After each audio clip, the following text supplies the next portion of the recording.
Hai, pernah nggak kalian berpikir, gimana jadinya ya kalau air di bumi ini habis? Air adalah unsur terpenting di bumi, karena air adalah unsur utama yang menopang kehidupan manusia di bumi ini.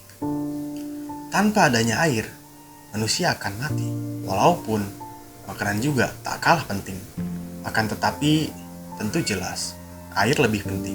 Ini dikarenakan karena pada umumnya manusia bisa bertahan tanpa makanan sampai 3 minggu. Sedangkan tanpa air, manusia hanya bisa bertahan dari 3 sampai 4 hari saja. Ada beberapa sumber yang memprediksi bahwa air di bumi ini akan habis dalam jangka waktu puluhan tahun lagi. Ini adalah salah satu berita yang dipublish pada tahun 2015. Hasil penelitian dari Nature World Report menyebutkan bahwa para ilmuwan menemukan kekurangan kandungan air di bagian belahan utara bumi. Mereka mengatakan bahwa salju atau es yang mencair di bagian belahan utara bumi harusnya turut berkontribusi untuk menambah massa air di bumi ini. Akan tetapi, massa salju tersebut terus-menerus menurun dari tahun ke tahun. Bahkan, para ilmuwan mengatakan bahwa tumpukan salju tersebut terus-menerus berkurang sangat cepat dari tahun ke tahun. Jika hal ini terus-menerus terjadi, maka bisa dipastikan pada tahun 2060 bumi akan kehabisan kuota air. Ini adalah potret before and after beberapa sumber air di dunia.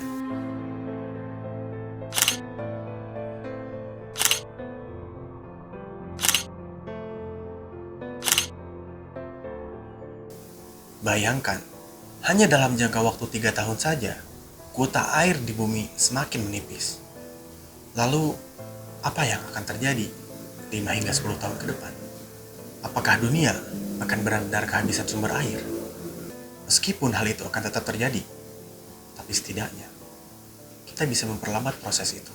Justin Mankin, penulis utama dari studi National Academy of Sciences dan ilmuwan dari Columbia University Earth Institute mengatakan bahwa pihak pengelola air di beberapa bagian utara bumi harus menyikapi serius masalah ini.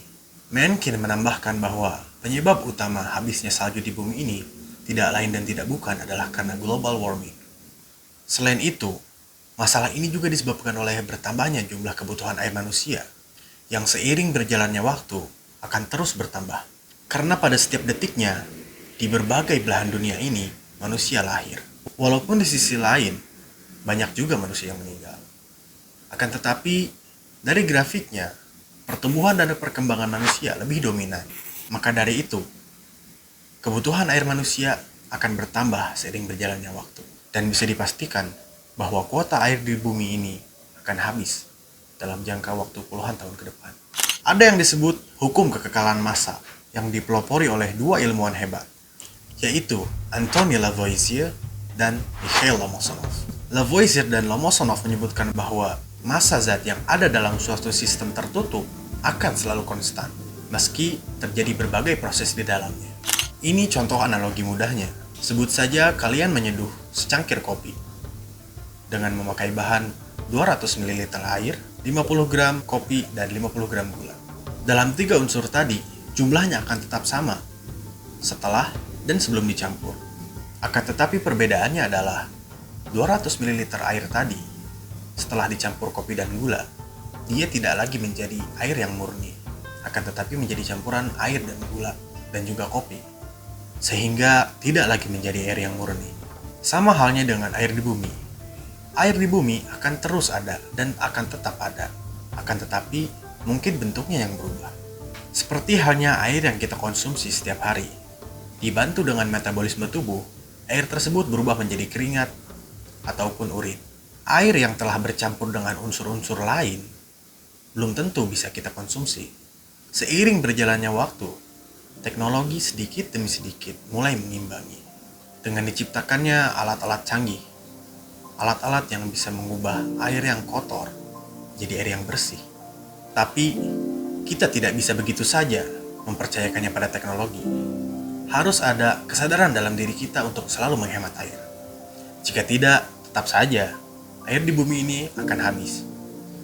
Pertanyaannya adalah, apakah kita akan terus membiarkan hal ini terjadi? sehingga anak dan cucu kita yang akan merasakan dampaknya? Atau kita bantu untuk memperlambat proses itu dengan cara yang amat sangat mudah dilakukan? Jangan lupa untuk share video ini jika bermanfaat. I'm Faizal Han, and see you later.